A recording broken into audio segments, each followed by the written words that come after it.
اللہ تبارک و تعالیٰ نے جب سے اس دنیا کو پیدا فرمایا اور جب تک یہ دنیا قائم رہے گی، یہ یوم عاشورہ کی تاریخ ہمیشہ انسانوں کی زبان پر جاری رہے گی۔ اگر ہم تاریخ کے اوراق کا مطالعہ کرتے ہیں اور تاریخ پڑھتے ہیں تو ان تمام تاریخوں میں اس تاریخ کا جو ذکر ہے وہ سب سے زیادہ ہے، اس لیے کہ اللہ تبارک و تعالیٰ نے زمین و آسمان کی تخلیق فرمائی تو تاریخ کہتی ہے کہ دن جو تھا وہ یوم عاشورہ یعنی 10 محرم کا دن تھا۔ اللہ تبارک و تعالیٰ نے حضرت آدم علیہ السلام کی توبہ قبول فرمائی تو دن محرم کی 10 تاریخ تھی۔ حضرت نوح علیہ السلام کی کشتی جوتی پہاڑ پر جا کر ٹھہرتی ہے تو محرم کی 10 تاریخ تھی۔ حضرت یونس علیہ السلام کو مچھلی کے پیٹ سے اللہ نے باہر نکالا، محرم کی 10 تاریخ تھی۔ حضرت یوسف علیہ السلام تمام آلام و مصائب کو برداشت کرنے کے بعد جس مصر کے بازار میں ان کو نیلام کیا گیا تھا، اللہ تبارک و تعالیٰ نے اسی مصر کا ان کو بادشاہ بنایا، دن محرم کی 10 تاریخ تھی۔ اور ان تمام فہرست بہت لمبی ہے اور اس تمام فہرست میں سب سے بڑی روشنی کی طرح جو چھا گیا وہ کربلا کا واقعہ اس تاریخ میں چھا گیا کہ لوگ رہتی دنیا تک تمام چیزیں فراموش کر سکتے ہیں، لیکن آنے والی نسلوں تک بچے کی زبان پر محرم کی 10 تاریخ کا واقعہ اور اس کا دن ہمیشہ یاد رہتا ہے اور انشاءاللہ قیامت تک یاد رہے گا۔ اس لیے کہ یہ داستان کربلا ایسی داستان ہے کہ اگر ہم اس کو لفظوں کے اندر صرف لفظوں سے سنیں یا سنائیں تو ہم پر اس کا کچھ بھی اثر نہیں ہوگا، کیونکہ ہم بچپن سے داستان کربلا سنتے آئے ہیں، اللہ نے اب سنانے کا موقع بھی دیا ہے، لیکن اب جا کے احساس ہوتا ہے کہ بچپن میں بھی ہم اس داستان کو سنتے تھے لیکن ہمارے دل پر کوئی جذبات پر کوئی اثر نہیں ہوتا تھا، کیونکہ ہم نے اس کو صرف سنا تھا، اس کی گہرائی میں نہیں گئے تھے، اس کو محسوس نہیں کیا تھا۔ لیکن اللہ کے فضل و کرم سے جب سے داستان کربلا کے الفاظوں کو سننے کے بعد اس کی گہرائی میں جانا شروع کیا ہے، اور جب داستان کربلا زبان پر آیا ہے تو وہ کربلا کا منظر پوری نگاہوں میں جب آنا شروع ہوتا ہے تو پوری روح ہماری کانپ جاتی ہے، جسم کانپنے لگتا ہے کہ اللہ اکبر کیا واقعہ تھا اور کیا منظر ہوگا کربلا کا۔ برادران اسلام، میں نے گزشتہ جمعہ کو آپ کو بتایا تھا کہ جنگ کربلا کا وجود کیوں ہوا، اس کا ریزن کیا تھا، اس کی وجہ کیا تھی۔ امام حسین کو مدینے سے مکہ اور پھر مکہ سے کوفہ کیوں بلایا گیا؟ تو برادران اسلام بہت لمبی داستان ہے۔ حضرت امام حسین کو جب یہ خبر ملتی ہے کہ اگر میں نہ گیا تو میرا دینی فریضہ ختم ہو جائے، یعنی ہر مسلمان کے لیے ضروری ہے کہ اگر اس کے سامنے کوئی شریعت کے خلاف کام ہوتا ہے تو اللہ کے نبی فرماتے ہیں کہ وہ یا تو طاقت رکھتا ہو تو اپنے ہاتھ سے اس کام کو روک دے، اور اگر یہ بھی طاقت نہیں رکھتا ہے تو اپنی زبان سے اس غلط کام کو منع فرما دے، اور اگر یہ بھی طاقت نہیں رکھتا ہے تو اللہ کے نبی فرماتے ہیں کہ اس راستے سے ہٹ جائے، اس کا ساتھ نہ دے،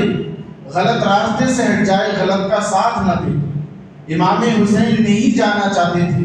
لیکن جب لوگوں نے کہا اے امام حسین اگر آپ کوفہ نہ گئے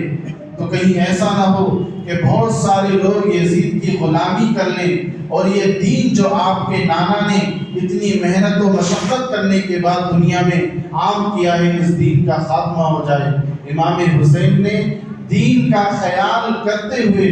مدینے سے مکہ اور پھر مکہ سے کوفے کا سفر کرنا شروع کیا، لیکن یہ سفر شروع کرنے سے پہلے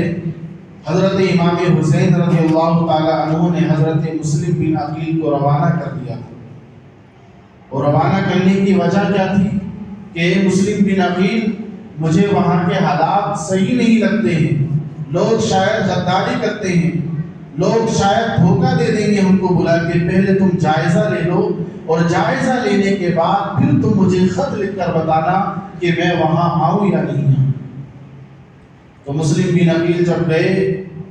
تو کتابوں میں لکھا ہے، علماء کرام نے لکھا ہے کہ 20,000 لوگ مسلم بن عقیل کو فالو کرنے لگے تھے اور ان کے ساتھ ہو گئے تھے کہ آپ امام حسین کو بلائیے، ہم آپ کے ساتھ ہیں، ہم یزید کے ساتھ نہیں ہیں۔ لیکن ایک رات میں پوری کربلا کا نقشہ بدل گیا کہ انسان کتنے ہی گناہ کر لیتا ہے، کتنے ہی اس کے اندر خامیاں ہوں، برائیاں ہوں، ایک صابن دنیا میں ایسا بن گیا ہے کہ وہ برائیوں کے تمام دھبوں کو مٹا دیتا ہے۔ اور وہ صابن آپ جانتے ہیں کیا ہے، وہ مال و دولت اور عہدے اور حکمت کا صابن ہے کہ اس کو لگاؤ اور تمہارے اندر ساری برائیاں، ساری خطائیں، ساری لغزشیں زمانہ بھول جاتا ہے اگر دولت اور پیسے کا صابن تمہاری جیب میں ہے۔ یزید نے وہی فارمولا آزمایا، ابن زیاد کو کہا کہ میں تمہیں کسی ایک صوبے کا گورنر نہیں بلکہ 2 صوبے کا گورنر یعنی چیف منسٹر بنا دوں گا اگر تم نے لوگوں کا ذہن بدل دیا۔ کہا کیسے؟ کہ جو مسلم بن عقیل کے لوگ پیچھے رہیں اور ان کو فالو کرتے ہیں اور امام حسین کو بلانے کے لیے ان کے لیے استقبال میں لگے ہوئے ہیں، تو لوگوں کے ذہن کو بدلو، چاہے ان کو پیسہ دو، چاہے ان کو قتل کرنے کی دھمکی دو، لیکن صبح ہونے سے پہلے یہ جو 20,000 کا لشکر امام حسین کے انتظار میں ہے، ایسا کر دو کہ یہ امام حسین کا قاتل بن جائے، ان کا استقبال نہیں بلکہ ان کے خون کا پیاسا بن جائے۔ ابن زیاد آیا اور آنے کے بعد جو بڑے بڑے عہدیدار تھے کہا یا تو عہدوں سے تم کو ہٹا دوں گا، نہیں تو پھر یہ جو عوام ہے اس کو مسلم بن عقیل کے خلاف کرو۔ لوگوں کو پیسہ دیا، کسی کو قتل بھی کرا، کسی کو بہت غصے کا اظہار کیا۔ تاریخ کہتی ہے کہ مسلم بن عقیل جب کوفے کی مسجد میں نماز پڑھاتے تھے تو کسی نماز میں 10,000 ان کے پیچھے مقتدی ہوتے تھے، کسی میں 15,000، کسی میں 20,000۔ لیکن ابن زیاد نے یزید کے کہنے پر جب سب لوگوں کو خرید لیا، کسی کو قتل کرنے کی دھمکی دی، تو حالات یہ ہوئے کہ جب آپ ایک نماز پڑھا رہے تھے تو جب آپ نے نیت باندھی تھی تو کوفے کی پوری مسجد مقتدیوں سے بھری ہوئی تھی، اور جب آپ نے سلام پھیرا تھا تو ایک بھی مقتدی آپ کے پیچھے نہیں۔ اللہ، یہ کوفے کی بے وفائی اور کوفے کی غداری ساری دنیا میں مشہور ہے۔ اور مسلم بن عقیل کے ساتھ کیا ہوا کہ آپ امام حسین کو خط لکھ چکے تھے۔ جب آپ نے دیکھا کہ آدھے سے زیادہ لشکر 20,000 کی تعداد میں لوگ امام حسین کو بلانا چاہتے ہیں، تو آپ نے خط لکھا، اے امام حسین، یہاں کا ماحول بہتر سے بہتر ہے، لوگ آپ کے دیدار کے مشتاق ہیں، آپ جتنا جلدی ہو سکے آپ واپس آ جائیں۔ خط لکھ دیا گیا۔ اب خط لے کر لے کے جانے والا بھی روانہ ہو گیا، لیکن ابن زیاد نے یزید کے کہنے پر حضرت مسلم بن عقیل کو سزا دی اور شہید کیا، اور سارے کوفے کے لوگوں کو بیچ چوک میں کھڑا کیا، اور جامع مسجد کی مینار سے مسلم بن عقیل کو گرایا گیا اور آپ زمین پر گرے، آپ شہید ہو گئے۔ خط روانہ ہو گیا، لیکن خط لکھنے سے پہلے ماحول اچھا تھا۔ ادھر امام حسین ادھر سے سفر کرنا شروع کرتے ہیں۔ جب راستے میں خط ملا تو کہا کسی نے کہ مسلم بن عقیل کو شہید کر دیا گیا ہے۔ تو امام حسین نے کہا شہید ہونے کی وجہ کیا؟ کہ وہی وجہ تھی کہ یا تو ہمارے ہاتھ میں ہاتھ دو، یا تو جیسا ہم چاہیں ویسا کرو، یا پھر جنگ کے لیے تیار ہو جاؤ۔ حضرت امام حسین نے کہا اے لوگوں ذرا بتاؤ کہ مسلم بن عقیل نے ان کے ساتھ سمجھوتا تو نہیں کیا تھا؟ کہا اے حسین، خدا کی قسم ہم نے دیکھا کہ مسلم بن عقیل کو ہر طرح سے تڑپایا گیا، ہر طرح سے ان کے ساتھ زور و زبردستی کی گئی، لیکن مسلم بن عقیل ایک بھی لفظ اپنی باتوں سے واپس نہیں ہوئے۔ امام حسین نے کہا جب مسلم بن عقیل اللہ کی راہ میں شہید ہو گئے تو ہم اس دین کو بچانے کے لیے شہید ہونا تو گوارا کریں گے، مگر دین کے ساتھ کمپرومائز کرنا گوارا نہیں کریں گے۔ برادران اسلام، ابن زیاد نے یزید کے کہنے پر محرم کی 7 تاریخ کو نہر فرات کا پانی بند کر دیا۔ جانور پانی پیتے ہیں، چرند و پرند پانی پی رہے ہیں، مگر اللہ اکبر، نواسۂ رسول اور خاندان رسول کا کوئی شخص پانی نہیں پی سکتا۔ اس نبی کے نواسے پر پانی بند کر دیا گیا کہ جن کے صدقے میں ساری کائنات کو زندگی اللہ نے عطا فرمائی ہے۔ اس نبی کے نواسے پر اور خاندان اہل بیت نبوت پر پانی بند کر دیا گیا کہ جن کے نانا ساقی کوثر ہیں، حوض کوثر کے جام کے مالک ہیں، اس نواسے پر پانی بند کر دیا گیا۔ برادران اسلام، امام حسین جب کربلا کے میدان میں آتے ہیں اور اپنے راستے میں سفر کرتے ہوئے اچانک ٹھہرتے ہیں تو ان کی سواری رک جاتی ہے۔ کسی کہنے والے نے کہا، اے امام حسین، ہم نے آپ کو وہاں پر روکنا چاہا، آپ نہ رکے، ہم نے وہاں بھی آپ کو روکنا چاہا، آپ وہاں نہ رکے، آخر یہاں رکنے کی وجہ کیا ہے؟ تو امام حسین فرماتے ہیں، اے لوگوں، میرے نانا نے بچپن میں کہا تھا، اے میرے نواسے، ایک دن ایسا آئے گا کہ محرم کی 10 تاریخ ہوگی، کربلا کا میدان ہوگا اور ظالم تم کو شہید کر دیں گے۔ جب میں نے کسی سے پوچھا کہ یہ جگہ کون سی ہے تو مجھے کسی نے کہا یہ کرب و بلا کا میدان ہے۔ اصل میں ہم بولتے ہیں کربلا، تو وہ زمین کیا تھی؟ کرب و بلا، اور کرب و بلا کا مطلب ہوتا ہے کہ مشکل اور پریشانی کی زمین۔ کرب کے معنی مشکل، بلا کے معنی پریشانی، تو کرب و بلا، وہاں امام حسین نے خیمہ گڑا، خیمہ لگایا تو 22,000 کا لشکر ہے، ادھر 72 جانثار ہیں، ادھر 22,000 کے لشکر کے ہاتھوں میں تلواریں ہیں۔ بار بار ادھر سے یہ آواز آتی ہے، اے امام حسین، یا تو ہماری بیعت قبول کر لو یا دیکھو یہ 22,000 کا لشکر تمہارے خون کا پیاسا ہے، کربلا کی زمین کو تمہارے خون سے رنگین کر دیا جائے گا۔ امام حسین کا وہی جواب تھا، یہ سر کٹ تو سکتا ہے، کسی فاسق کے سامنے جھک نہیں سکتا۔ برادران اسلام، جنگ شروع ہو چکی تھی۔ حضرت عباس علمبردار، حضرت علی اکبر، حضرت قاسم اور آپ کے ساتھ آنے والے جانثار، جب آپ نے جنگ شروع ہونے سے پہلے ایک رات تھی اور وہ رات تاریخ کی رات تھی اور محرم کی 10 تاریخ کی رات تھی، امام حسین نے خیمے کا چراغ بجھایا اور چراغ بجھانے کے بعد جب اندھیرا ہو گیا تو جو 72 جانثار آپ کے ساتھ مدینے سے مکہ اور مکہ سے کوفہ آئے تھے، آپ نے کہا، اے لوگوں، یہاں کربلا کے میدان میں یہ لوگ تمہارے دشمن نہیں، یہ تم سے کچھ نہیں چاہتے ہیں، یہ صرف میرے دشمن ہیں۔ اگر تم گھر واپس جانا چاہتے ہو تو جا سکتے ہو، میں نے چراغ بجھا دیا ہے، تم شرمندہ نہ ہونا، اس رات کی تاریکی میں نکل جانا، کل تمہارے خاندان والے میرے اوپر یہ سوال نہ اٹھا سکتے کہ امام حسین نے اپنی جان بچانے کے لیے 72 مدینے اور مکے کے لوگوں کو شہید کروا دیا۔ اللہ اکبر، کیا ہی خوب جواب کے ساتھ ان جانثار غلاموں سے آواز آتی ہے، اے امام حسین، آج اگر ہم چلے گئے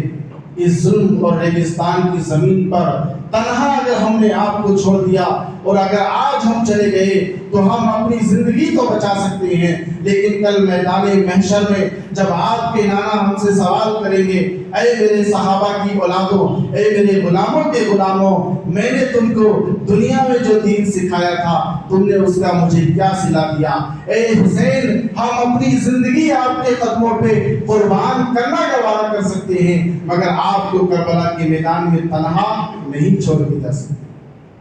ایک ایک کر کے کربلا کے میدان میں تمام جانثارے حسین شہید ہوتے رہے، اور شہید ہوتے ہوتے جب حضرت قاسم ابن حسن تلوار اٹھا کر گھوڑے پر سوار ہوتے ہیں تو امام حسین نے آپ کو روکا، اور روکنے کے بعد کہا، اے میرے بیٹے قاسم، تم میرے بھائی حسن کی اولاد ہو، تم میرے بھائی کی نشانی ہو، میں کبھی گوارا نہیں کروں گا کہ تم تلوار لے کر جاؤ، میں کبھی گوارا نہیں کروں گا کہ تم ان ظالموں کا شکار بنو۔ حضرت قاسم نے کہا، اے میرے چچا، میرے والد نے مجھے ایک تعویذ عطا فرمایا تھا اور میں نے اپنی پوری زندگی میں وہ تعویذ کھول کر نہیں دیکھا، لیکن میرے والد نے کہا تھا اے میرے بیٹے جب زندگی میں کوئی مشکل وقت آ جائے اور کوئی راستہ نظر نہ آئے تو اس تعویذ کو کھول کر دیکھنا۔ آج میں یہ تعویذ کھول کر دیکھتا ہوں۔ جب انہوں نے اس کو کھول کر دیکھا تو اس پر لکھا تھا اے میرے بیٹے قاسم تمہارے چچا امام حسین پر جب مشکل وقت آئے تو کبھی چھوڑ کر نہیں جانا۔ اے میرے چچا آج اگر میں اس کربلا میں آپ کو چھوڑ کر چلا گیا تو میں اپنے والد کو کیا منہ دکھاؤں گا؟ آپ گھوڑے پر سوار ہوتے ہیں، تلوار اٹھاتے ہیں اور گاجر مولی کی طرح ان بزدل یزیدی بھیڑیوں کو آپ ایک ایک کر کے واصل جہنم کرتے نظر آتے ہیں۔ اللہ اکبر۔ ہوتے ہوتے کیا ہوتا ہے کہ ایک تیر آپ کے جسم میں لگتا ہے اور آپ جام شہادت نوش فرما لیتے ہیں۔ حضرت قاسم کے بعد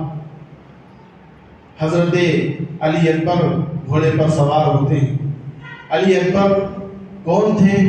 کہ جب مکے اور مدینے کے لوگ امام حسین کی بارگاہ میں آ کے پوچھتے تھے اے امام حسین ہم نے آپ کے نانا کو نہیں دیکھا،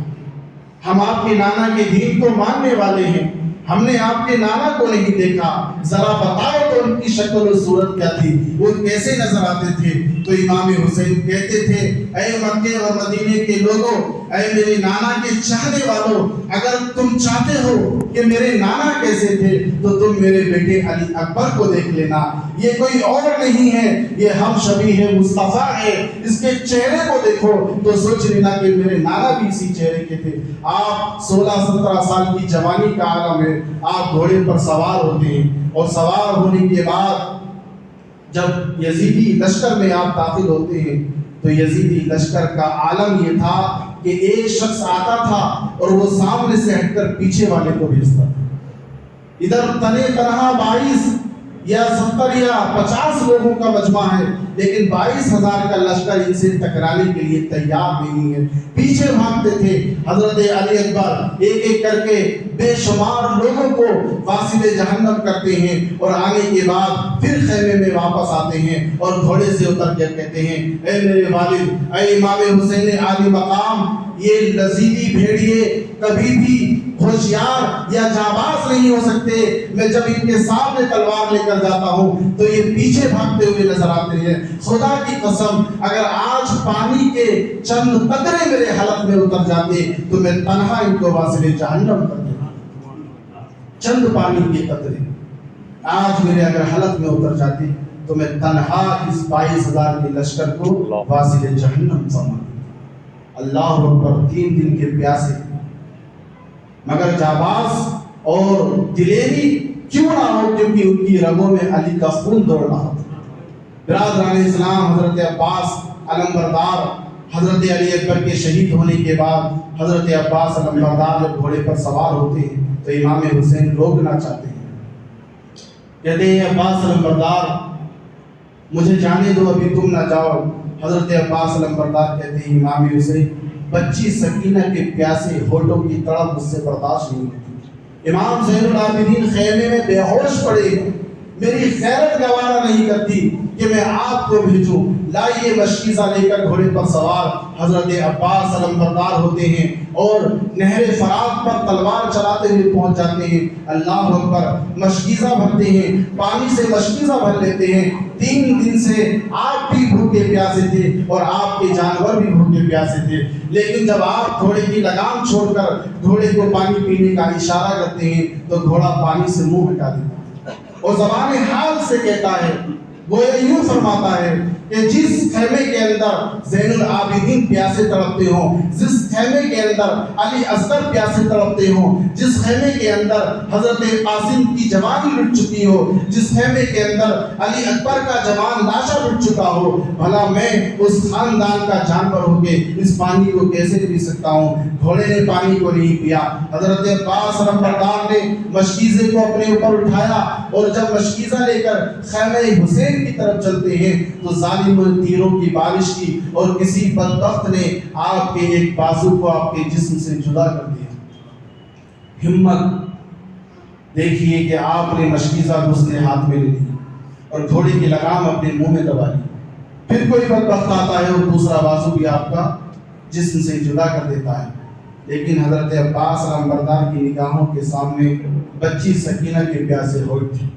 زین العابدین کی بیماری تھی. آپ نے ہمت نہیں ہاری. آپ نے مشکیز اپنے منہ میں دبا کر پھر گھوڑے کو ایڑ لگائی اور آپ خیمہ حسین کی طرف چل پڑے. پھر یزیدیوں نے چاروں طرف سے جب تیر برسائے تو وہ مشکیزے کا پانی خیمہ حسین تک جانے سے پہلے قطرہ قطرہ ہو کے زمین پر گر چکا تھا اور آپ خیمہ حسین میں اللہ اکبر انا للہ و انا الیہ راجعون پڑھتے ہوئے شہید ہو گئے. اور آخری الفاظ یہ کہے کہ امام حسین مجھے افسوس اس کا نہیں کہ میں شہید ہو گیا, مجھے افسوس اس کا نہیں کہ میری زندگی ختم ہو گئی, مجھے افسوس اس بات کا ہے کہ میں تم خیمے والوں کی پیاس کو نہ بجھا سکا. برادران اسلام, حضرت امام حسین تنی تنہا خیمہ حسین کے اندر موجود ہیں. آپ 6 ماہ کے علی اصغر کو اپنے ہاتھوں میں اٹھا کر خیمے سے باہر نکلتے ہیں اور اپنے ہاتھوں میں لے کر یزیدی بھیڑیوں کی طرف اشارہ کر کے کہتے ہیں, اے لوگوں, اگر تم یہ چاہتے ہو کہ میں یہاں چھوڑ کر کہیں دوسری جگہ چلا جاؤں تو میں ملک شام چلا جاتا ہوں, میں ملک روم چلا جاتا ہوں, کہیں اور چلا جاتا ہوں, مجھے جانے دو, مجھ سے دین کے ساتھ سمجھوتا مت کرو. میں کبھی بھی سب کچھ برداشت کر سکتا ہوں مگر کسی یزید فاسق و فاجر کی تابع داری برداشت نہیں کر سکتا. ادھر سے ایک قاصد آتا ہے, اے حسین ابھی بھی تمہارے پاس وقت ہے, ابن زیاد کا پیغام آیا ہے, اگر تم نے یزید کی غلامی قبول کر لی تو یزید تم کو سونے چاندی میں توڑ دے,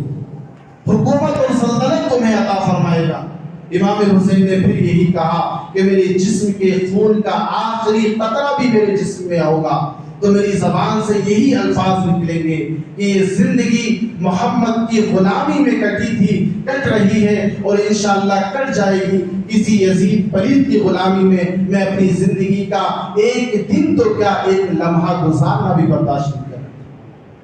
آپ علی اصغر کو 6 مہینے کے علی اصغر لے کر باہر نکلتے ہیں اور جب آپ خیمے کے باہر نکلے تو آپ نے کہا کہ اس معصوم علی اصغر سے تمہاری کیا دشمنی ہے؟ اگر تم میری جان کے دشمن ہو, تمہاری دشمنی مجھ سے ہے, تمہاری عداوت مجھ سے ہے, تمہاری جنگ مجھ سے ہے, اگر تم اپنے نبی کا کلمہ پڑھنے والے ہو تو اس چند معصوم کے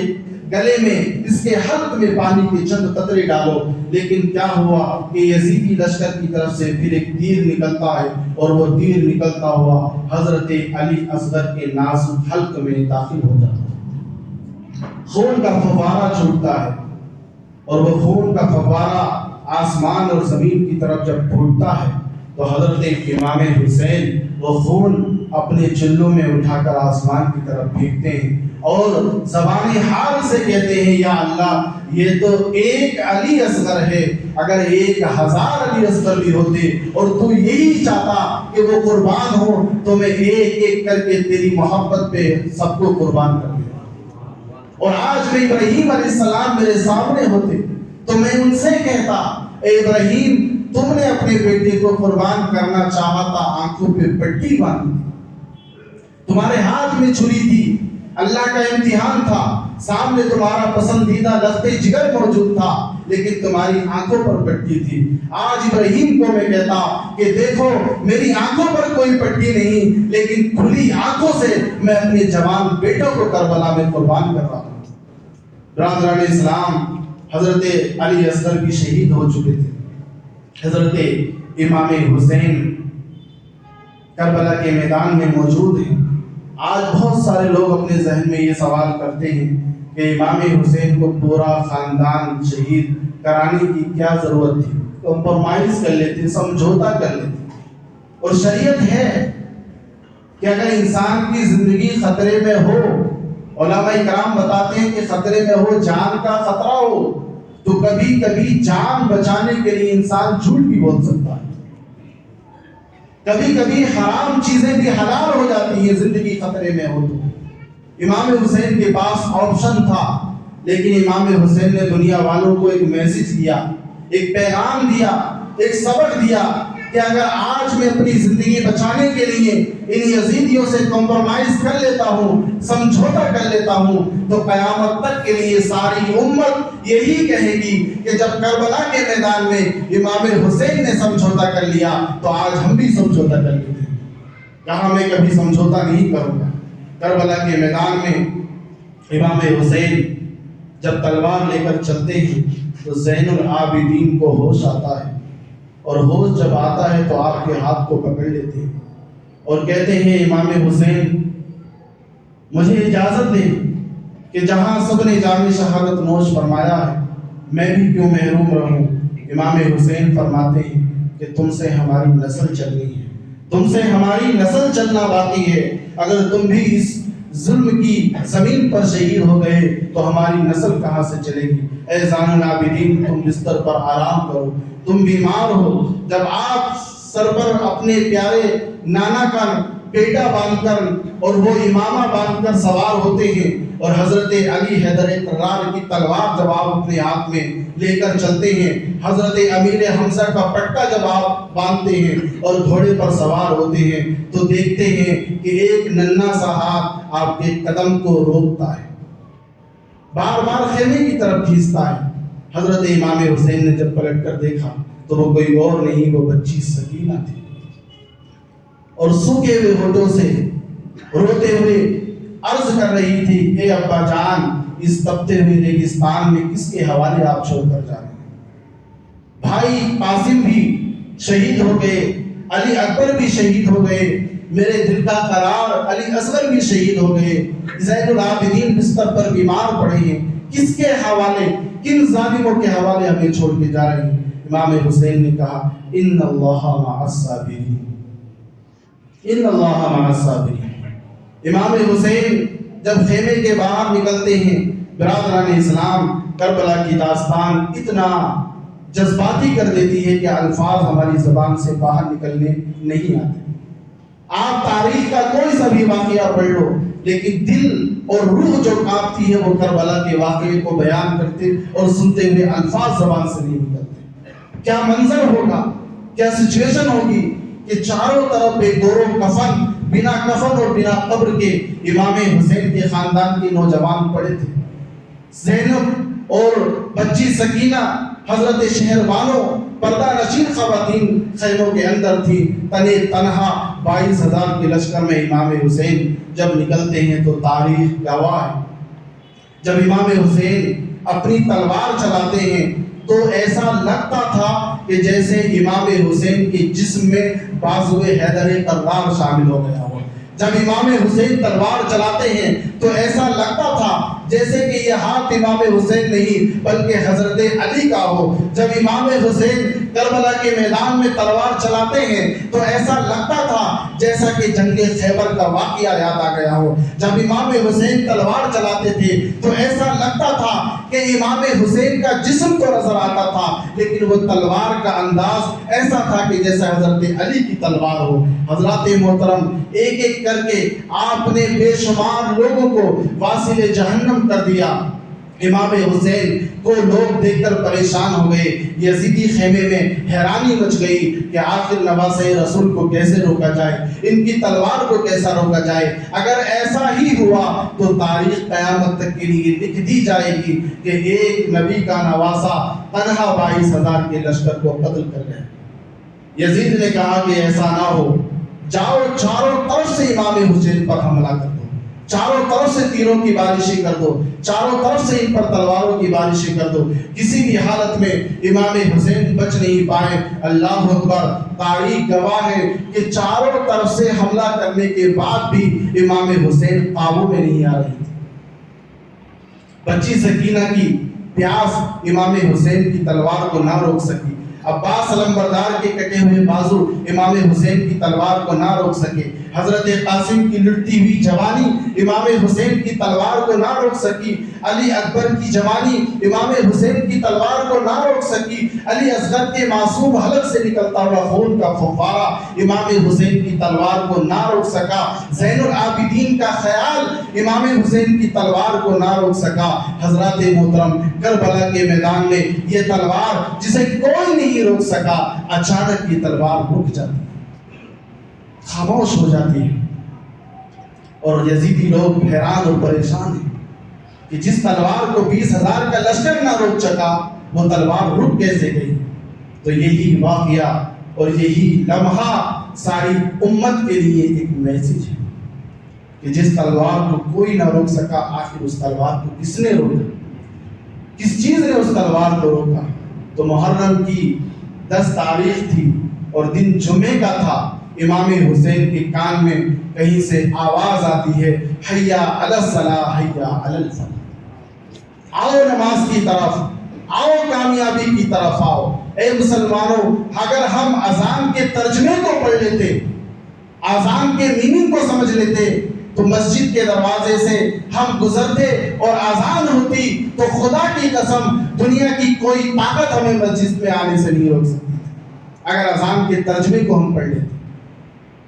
حیا علی الصلاۃ، آؤ نماز کی طرف، حیا علی الفلاح، آؤ کامیابی کی طرف۔ اے مسلمان، اس طرف کامیابی نہیں، کامیابی ادھر ہے۔ امام حسین رک گئے، گھوڑے سے اتر گئے، تلوار کو رکھ دیا، کہا جمعے کا دن ہے اور یہ وہ مبارک دن ہے جس کو میرے نانا کہا کرتے تھے کہ سارے دنوں کا یہ جمعہ سردار ہے، جمعہ مسلمانوں کی عید ہے، 2 رکعت نماز میں پڑھوں گا اگرچہ میری زندگی ختم ہو جائے۔ آج یہ وہ دن ہے کہ اس وقت میرے نانا منبر پر کھڑے ہو کے امت کے لیے درس اور پیغام دیا کرتے تھے۔ یہ وہ دن ہے جس دن میرے نانا منبر پہ کھڑے ہو کر قیامت تک آنے والے مسلمانوں کے لیے ہدایت اور نصیحت کا پیغام نشر فرماتے تھے۔ آپ سجدے میں جاتے ہیں اور جب نماز پڑھتے ہیں تو اسی حالت میں لعین یزید کے غلاموں اور بھیڑیوں نے آپ کے جسم کو، آپ کے سر کو آپ کے جسم سے جدا کر دیا۔ انا للہ و انا الیہ راجعون۔ امام حسین نے کربلا کے میدان میں جو سجدہ کیا تھا اور سر زمین پر تپتی ہوئی ریت پر جو سجدہ تھا، وہی سجدے کے تعلق سے شاعر نے کہا تھا، وہ میں نے بتایا تھا کہ ہو سکے تو لائیے دونوں جہاں میزان میں، ہو سکے تو لائیے دونوں جہاں میزان میں نے ایک سجدہ زمین کربلا سے دیا۔ وہ ایک سجدہ سارے سجدوں پر بھاری پڑ گیا۔ تو برادران اسلام، چند الفاظوں کے ساتھ میں اپنی گفتگو کو ختم کرنا چاہوں گا کہ امام حسین نے کربلا کے میدان میں استقامت دکھائی، کرامت نہیں دکھائی۔ کرامت دکھاتے تو نہر فرات کا پانی اپنے پاس بلا لیتے۔ لوگ سوال کرتے ہیں کہ امام حسین کی اولاد تو خواجہ غریب نواز بھی ہیں، انہی کی اولاد ہیں۔ جب آپ نے اپنے خادم کو بھیجا انا ساگر میں پانی لے کر آؤ تو خادم کو روک دیا گیا، اور واپس آ کے کہا کہ حضور منع کر دیا گیا، پانی پر پابندی ہے۔ خواجہ غریب نواز نے کہا اچھا جاؤ یہ کہو کہ اے انا ساگر تجھے خواجہ نے بلایا۔ پورا انا ساگر خواجہ کے پیالے میں آ گیا۔ تو یہ خواجہ اور ان کی اولادوں کی اولادوں کی اولاد اجمیر پر کرامت دکھا کے پانی کو واپس بلا لیتی ہے، تو وہاں کرامت کیوں نہیں دکھائی؟ تو برادران اسلام، وہ کرامت تھی، اور جو امام حسین نے کربلا کے میدان میں دکھائی وہ استقامت تھی۔ اور استقامت اور کرامت کا یہی ڈیفرنس ہے، یہی فرق ہے کہ جہاں چیزوں کو بچانا ہوتا ہے وہاں کرامت نہیں استقامت دکھائی جاتی ہے، اور جہاں چیزوں کو پھیلانا ہوتا ہے وہاں کرامت دکھائی جاتی ہے۔ کربلا کے میدان میں امام حسین نے اپنی زندگی کو قربان کیا، استقامت دکھا کے اپنے نانا کے دین کو بچایا، اور اسی دین کو خواجہ نے ہندوستان کی سرزمین پر کرامت دکھا کے پھیلایا۔